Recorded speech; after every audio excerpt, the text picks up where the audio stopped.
Hello વેનેસડેના બીકોમના વિદ્યાર્થી મિત્રો કેમ છો? આપ સૌ મજામાં છો? ચાણક્ય કોમર્સ ક્લાસીસમાં આપનું સ્વાગત છે. હું છું કૃણાલ સર. આપણે જોવાના છે FY BCom sem 1 account. Paper તમારું દરેકનું બુધવારે છે. સમય દરેકને ખબર છે કે 10:30 થી 12:30 નો છે. તો આપણી પર જે પણ સમય છે એમાં આપણે પરીક્ષાને દ્રષ્ટિએ જે પણ એન્ટિક પીસ એટલે કે જબરજસ્ત એવા દાખલાઓ કે કદાચ તમે તમારી નોટબુકમાં ગણ્યા ન હોય તેવા દાખલાઓ આપણે આજે જોવાના છે લેક્ચરમાં. તો શરૂઆત કરીએ આપણે પહેલા દાખલાથી. આનું જે ટાઇટલ છે જેને આપણે કહેવાના છે વિશિષ્ટ દાખલાઓ. શાખા છે, કંપનીમાં રૂપાંતર જ છે અને પાકસર માળખાના દાખલાઓ છે, પણ એવા દાખલાઓ છે કે જે તમને કોલેજમાં 99% તો નહીં જ કરાવે, 1% હોય કદાચ દાખલા આવા તમને પ્રેક્ટિસ માટે બી આપ્યા હોય તો આપણે એવા દાખલાઓ જોવાના છે. સૂચના આપી છે કે એવા દાખલાઓ જે છે થોડા એન્ટિક પીસ છે, સમજીએ જે તમારા માટે આ લેક્ચર 20-25 મિનિટનો જે હોય તે તમારા માટે ઉપયોગી નીવડશે 2 માર્ક માટે. 2 માર્કના દાખલાઓ જે એન્ટિક પૂછાય તે આપણે જોવાના છે. શરૂઆત કરીએ આપણા પહેલા દાખલાથી. રકમ વાંચવાની જવાબદારી તમારી અને ટૂંકા દાખલાઓમાં માત્ર થિયરી આપી હોય અને એના પર તમારે દાખલો ગણવો હોય તમને મોટા દાખલાના સંપૂર્ણ નિયમ આવડવા જોઈએ. જો નિયમ ન આવડે તો તમે ટૂંકા દાખલાને ખોટો ગણશો, એની સંભાવના 100% થવાની છે. સમજાય આટલું? વાંચીએ રકમ. શું કીધું છે? થિયરી નહીં આવડે તો પણ આવડી જશે, પણ આ લેક્ચર પૂરેપૂરો જોવો અને સબસ્ક્રાઇબ કરવાનો બિલકુલ નહીં ભૂલો. લાઈક તમારા મિત્રને બી શેર કરી આપજો. વાંચો રકમ. ભાગીદારી પેઢીના પાકા સરવૈયામાં નીચેની કિંમતથી કેટલીક મિલકતો દર્શાવે છે. જો ખરીદનાર કંપની આ મિલકતોની ખરીદ કિંમત જાહેર ન કરે તો ખરીદ કિંમત ગણતી વખતે તેની કઈ કિંમત આંકવામાં આવશે? પછી આપણને મિલકત આપી છે. તો પહેલા આપણે તો એ સમજીએ કે ખરીદનાર કંપની ખરીદ કિંમત જાહેર ન કરે. આનો કહેવાનો ભાવ એવો છે કે ખરીદનાર કંપની આ મિલકત તો લઈ જવાની છે જે આપી છે તે, પણ એની કિંમત નક્કી નથી કરતું. તો આપણને ચોખ્ખી મિલકત ગણતી વખતે જે નિયમ છે એના સંદર્ભે આપણને દાખલો પૂછેલો છે. ખ્યાલ આવે? ચોખ્ખી મિલકતમાં લખતા ને આપણે કુલ મિલકત માઇનસ કુલ દેવા, અથવા તમારી ભાષામાં સ્વીકારેલ મિલકત માઇનસ સ્વીકારેલ દેવા, જે ચોપડામાં આપે તે. હા, તમે એટલે ચોપડાવાળા ગોખણિયા, સેમ ટુ સેમ આ રીતના પણ લખાય. શું લખેલું આપણે યાદ છે? જે મિલકત કે દેવું કંપની સ્વીકારે તેને ધ્યાનમાં રાખવું. પાકા સરવામાં આપેલ પાઘડી અને અવાસ્તવિક મિલકત ધ્યાનમાં લેવું નહીં. જે મિલકત કે દેવું કંપની ના કીધું હોય તેને પણ ન જોવું, ન લખવું. ક્યાં? ચોખ્ખી મિલકતમાં. યાદ છે ને? તો આપણને સૌપ્રથમ પાઘડી આપી છે. 2 માર્કનો દાખલો છે. તો પાઘડી આપણે નિયમ પ્રમાણે શું આવે? કંપનીએ કોઈ સૂચના નથી આપી, જાહેર પણ નથી કિંમત કરતા, આપણે પાઘડીની કિંમત શું ગણવાની, કઈ કિંમત આંકવામાં આવે? તો તમારે માત્ર પાઘડી બરાબર 0 અથવા તમે 0 લખી શકો છો. પાઘડીની કિંમત 0. ત્યાર પછી તમને આપેલા છે યંત્રો આપ્યા. શું આપેલા છે? યંત્રો. યંત્રો માટે તમને શું કીધું છે? તો યંત્ર આપેલા છે 2 લાખ રૂપિયા અને એનો ઘસારા ફંડ 30,000. સાદું અને સિમ્પલ. યંત્ર મિલકતમાં આપે ને ઘસારા ફંડ ક્યાં આપે? દેવા બાજુ પર. સૂચના નહીં આપે આપણે ચોપડે કિંમતે ગણવાનું. ચોપડે કિંમત એટલે કે 2 લાખ માઇનસ 30,000. તો આપણે ચોખ્ખી મિલકત વખતે મિલકતમાં જ્યારે યંત્ર લખવાનું થાય ત્યારે યંત્ર લખવાના 1,70,000. તમને આ 2 શબ્દ લખવાના 2 માર્ક આપવાના છે. પણ આ તમને ક્યારે આવડે? તમે દાખલા ગણતી વખતે દાખલાને સમજીને ગણ્યો હોય અથવા તો એની થિયરી તમને સંપૂર્ણ યાદ હોય તો તમારા 2 માર્ક તમારા હાથમાં જ છે. પ્રશ્ન પૂછનાર ગમે ત્યારે તમને ઉશ્કેરણી લાવે, જો તમે કોઈ પણ દાખલાની થિયરી જાણતા હો તમે દાખલો ગણી શકવાના છો. આ એન્ટિક દાખલો છે. બુકમાં આવો કોઈ દાખલો તમને આપેલો નથી. નથી આપ્યો ને, તમારે જો તમારા બુકના પાના ફેરને જોઈ લેજો, કશે આપ્યું નથી. પણ થિયરી વાળો તમારો દાખલો થવાનો જ છે. જઈએ આપણે નેક્સ્ટ દાખલા તરફ. કંપની ધારા 2013 પરિશિષ્ટ 3 મુજબ ચાલુ મિલકતના મુખ્ય મથાળા હેઠળ સમાવેશ કરી શકાય તેવા કોઈ પણ 4 પેટા મથાળા જણાવો. કેટલો સારો! આપણને પાકા સરવાળાનો આખો નમૂનો જો આવડતો હોય તેમાંથી આપણે ટપકાવવાનું છે. કોનું શીર્ષક પૂછ્યું છે આપણને? ચાલુ મિલકત ના મુખ્ય 4 શીર્ષક પૂછ્યા છે. ચાલુ મિલકતના કેટલા શીર્ષક? કેટલા? વિરાટ કોહલી બાઉન્ડ્રીના બહાર બોલ ફેંકી દે તે નહીં, 6 રન નહીં, 6 શીર્ષક. તો નંબર 1 તમારે માત્ર 4 લખવાના છે અને 2 માર્ક લેવાના. આપણે બધા લખી દઈએ. યાદ છે પહેલું શીર્ષક?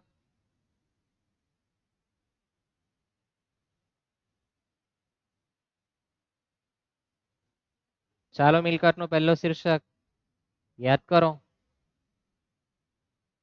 કોઈને યાદ નથી, બરાબર ને? ચાલુ રોકાણ નોંધ નંબર 15 આવું તમને મેં શીખવેલું યાદ હોય તો પાગાસરના માળખામાં એકવાર ત્યાં લેક્ચર જોઈને આવવો. ત્યાર પછી નંબર 2 માલ સામગ્રી. શું? માલ સામગ્રી.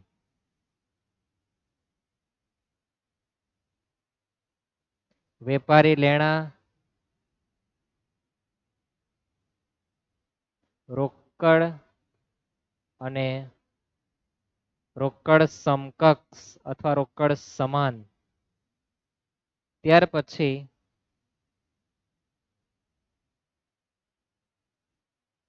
ટૂંકા ગાળાની લોન ઓબ્લિક ધિરાણ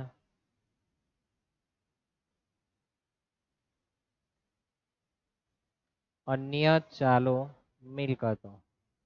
આમાંથી તમે કોઈ પણ 4 લખી શકો. યાદ રહેશે? એટલે પરીક્ષામાં 2 માર્કમાં આવા એન્ટિક દાખલા પણ તમને પૂછે, જેમાં તમારી પર થિયરિકલ જ્ઞાન હોવું આવશ્યક છે. જો તમે દાખલા ગણ્યા હોય તો તમને આ શીર્ષક ચપટી વગડાય ને આમ કરે તેના જેવું થવાનું છે. એકદમ ઈઝી વસ્તુ. હા, જઈએ આપણે નેક્સ્ટ દાખલા તરફ. દાખલો એ જ આવી ગયો પાછો. ફરી પાછું 2 દાખલા છે. તમારા માટે થિયરી પણ સૂચના આપી છે કે રૂઢિચુસ્તતાનો ખ્યાલ સમજાવો. કોનો ખ્યાલ? રૂઢિચુસ્તતાનો. 2 માર્કમાં એવું પણ પૂછે. આપણે એફ જોવાના છે. હમણાં જે આપણે પહેલો દાખલો જોઈ ગયા તેના સંદર્ભે જ છે. તમે જોઈ શકો ભાગીદારી પેઢીના પાકા સરનામાં નીચેની કિંમતથી કેટલીક મિલકત દર્શાવેલ છે. ખરીદનાર કંપની આ મિલકતો ખરીદ કિંમત જાહેર ન કરે, એટલે કે મિલકત તો લે જ ગયા છે પણ એની વાસ્તવિક કિંમત નથી આપી, તો આપણે કઈ કિંમતે ગણવું? તો આપણો વિકાસ ખર્ચ તમને લગતા મેં શીખી દીધું છે એટલે આપણે સીધું લખીશું વિકાસ ખર્ચ. વિકાસ ખર્ચની કિંમત કેટલી થવાની છે?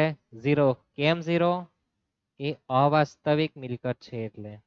પાકા સરનામું દર્શાવેલી પગડી અને અવાસ્તવિક મિલકત અને અનામત ધ્યાનમાં નહીં લેવાનું. ખબર છે? 3 અ. એ અ છોડીએ આપણે હમણાં, તમને ખ્યાલ નહીં આવે. પાઘડી અવાસ્તવિક મિલકત, વિકાસ ખર્ચ, ડિબેન્ચર વટાવ, પ્રાથમિક ખર્ચ, જાહેરાત ઝુંબેશ ખર્ચ, બાંહેધરી કમિશન, તમને જે પણ આપે તે અવાસ્તવિક મિલકત કહેવાય. તમે 11મા ધોરણમાં શીખીને આવ્યા છો, થાય ને? 0 કિંમત. રોકાણો 3 લાખ અને વધઘટ ફંડ 20,000. તો રોકાણોની કિંમત તમારી થવાની કેટલી છે? 2,80,000. ખ્યાલ આવે ને? કેટલી ઈઝી વસ્તુ તમારે લખવાની છે. વિકાસ ખર્ચ 0, રોકાણો 2,80,000, રોકાણ વધઘટ ફંડ એવું કે બાદ કરી દેવાનું. સમજાય આટલું? જઈએ આપણે ચાલુ પેઢીનો ખ્યાલ ટૂંકમાં સમજાવો. ચાલુ જે કન્ટિન્યુ ધંધો ચાલે કે ચાલુ પેઢી કહેવાય. ટેક્સ્ટ બુકમાં તમે જોઈ શકો છો એને. કંપની ધારા 2013 પરિશિષ્ટ 3 મુજબ ઇક્વિટી દેવામાં આવતા મુખ્ય 4 શીર્ષક. કોઈને કન્ફ્યુઝન થાય સાહેબ? તમે તો પાકસ્તરમાં 3 જ લખવા ઇક્વિટી દેવામાં, તમે 4 પૂછે તો ભાઈ 4 જ છે. કેટલા છે? 4. કયા કયા? હિસાબી ખ્યાલ 2 માર્કમાં આવી શકે. તો તમે તો સાહેબ શીખ્યું કે ઇક્વિટી દેવામાં સૌપ્રથમ શેર હોલ્ડર્સના ભંડોળ આવે.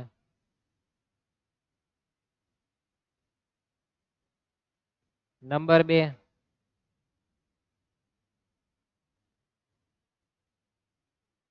બિન ચાલુ દેવા આવે. નંબર 3 ચાલુ દેવા આવે. આવું તમે અમને કીધું હતું, આવું તમારા મગજમાં થાય. ચોથું ક્યાંથી આવે? તો ચોથું પણ શીર્ષક છે, પણ એને આપણે કાયમ જ ઇગ્નોર કરતા હતા. એટલે ઇગ્નોર કરીએ એટલે VNS બધા પ્રોફેસર જે પણ છે પેપર સેટર, એ ખરેખર સારામાં સારી બુદ્ધિ ક્ષમતા વાળા છે, એ પણ જાણજો. એમને બધું ખબર છે કે કોલેજમાં કયા પ્રકારનું ભણા, કયા પ્રકારનું પૂછવું જોઈએ. બહુ નોલેજ વાળા વ્યક્તિઓ છે જે પેપર સેટ કરતી. એમને લાગ્યું કે આ પ્રશ્ન ખરેખર પૂછવો જોઈએ. તો નંબર 4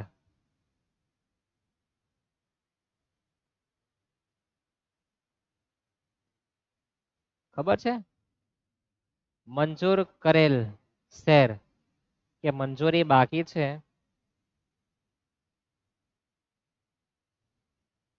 મંજૂરી બાકી છે તેવા શેર અરજીની રકમ.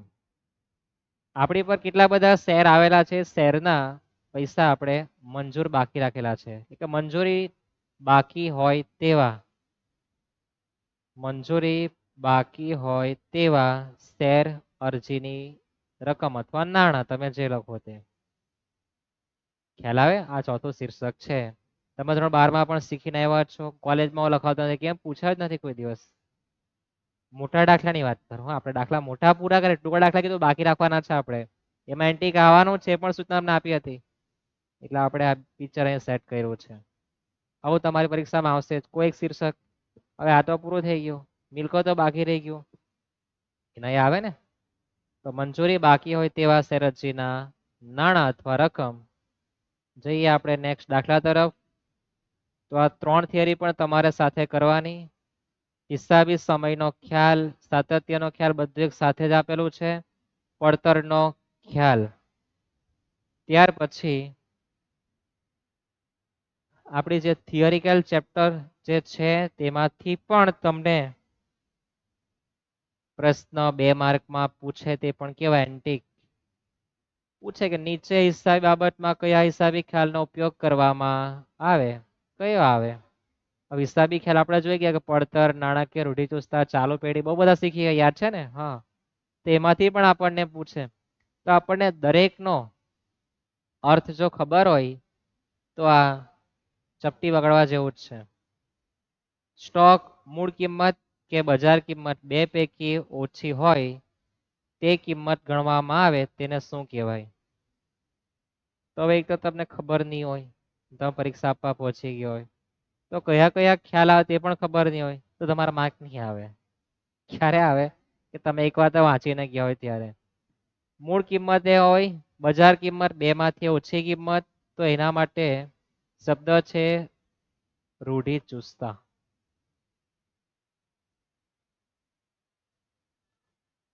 તમારે તો માત્ર લખવાનું કે પ્રશ્ન નંબર 1 નો આ ત્રીજો દાખલો છે, એમાં નંબર 1માં જવાબ લખી આવવાનો.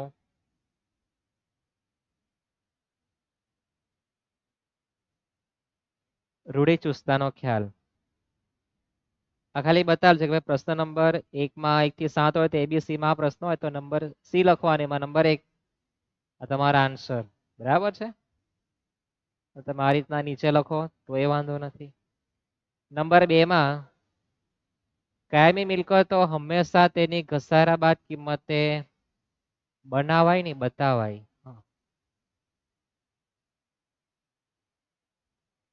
તો એના માટે કયો ખ્યાલ આવે? તો એના માટે ખ્યાલ છે ચાલુ પેઢીનો ખ્યાલ.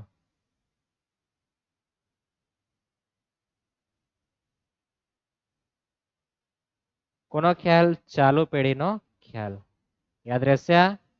આની જગ્યાએ કોઈ બીજા તમને આપી દે, તમને વ્યાખ્યા ખબર હોવી જોઈએ. તો આ તમારા માટે એન્ટિક દાખલાઓ હતા. યાદ રહેશે આ? 15 મિનિટમાં આપણું બધું પિક્ચર પૂરું થઈ ગયું.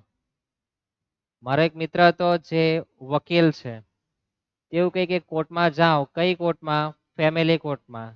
તો ફેમિલી કોર્ટમાં જો જાઓ તો એમ જ કહે કે ત્યાં સુંદરતાની તો કોઈ વેલ્યુ નથી, ચરિત્રની જ વેલ્યુ છે. એમ કે સુંદરતા તો બહુ સારી દેખાય પણ એનું ચરિત્ર એટલું બધું ખરાબ હોય કે વાત નહીં પૂછવાનું. એમ કે હાલમાં આ સ્થિતિ બહુ મોટા પ્રમાણે સર્જાય છે. એમ કે કહેવાનો ભાર થયો કે દાખલો જેટલો સારો દેખાય એટલો ગણવાની ઝી હોતો નથી. જે દાખલો દેખાય અઘરો બહુ સારો પણ હોઈ શકે. આ તો એક ટોપિક હતો, મને કીધું હતું મેં ચાલ તમને બી કહું કે ફેમિલી કોર્ટમાં શું જોવા મળ્યું? ચરિત્ર શું? ચહેરો બહુ સુંદર પણ ચરિત્ર મોઘું મળે એમ કે ત્યાં. તો આપણે આપણો લેક્ચર અહીંયા પૂરો કરીએ. સબસ્ક્રાઇબ કરવાનું કારણ બિલકુલ નહીં ભૂલતા. તમારા મિત્રને મોકલો. ટાર્ગેટ પૂરો કરો. ટાર્ગેટ પૂરો થાય તો સેમ ટુ તમને ખબર જ છે આપણે અકાઉન્ટ ને સ્ટેટ સંપૂર્ણ પૂરેપૂરા તમામ દાખલાઓ ના લાઈવ લેક્ચર આપણે તમને ભણાવવાના છે. એના માટે જવાબદારી તમારી કે તમે ઝડપથી સબસ્ક્રાઇબ કરો. તમારા મિત્રને પણ મોકલજો વિડીયો. પાસ એને પણ થવું છે. ટૂંકા પ્રશ્ન, થિયરી અને મોટા દાખલા મેં તમને જેટલા પણ ગણાવ શાખા રૂપાંતરના અને પાકાસર માળખાને એટલું જ જોઈને જવાનું. સારામાં સારા માર્ક તમારા આવશે એની ગેરંટી હું તમને આપું. બાકી તો ઉપરવાળાની મહેરબાની. હા, ભાગ્ય બંને બે હાથે તાળી વાગે ને, હા એટલે બંનેનું ભાગ્ય સારું હોય, મારું ને તમારું બંનેનું, તો તમારા સારા માર્ક આવવાની સંભાવના વધી જાય. પછી બે માંથી એકનું ખરાબ હોય સ્થિતિ બગડી જાય. ખરાબ ક્યારે હોય? હું જે મહેનત કરાવું તમે મહેનત નહીં કરતા હોય ત્યારે. તમે મહેનત કરતા હોય ને હું મહેનત નહીં કરાવતો પણ હોઈ શકે. તો આપણી તો મહેનત ચાલતી જ છે પૂરેપૂરી.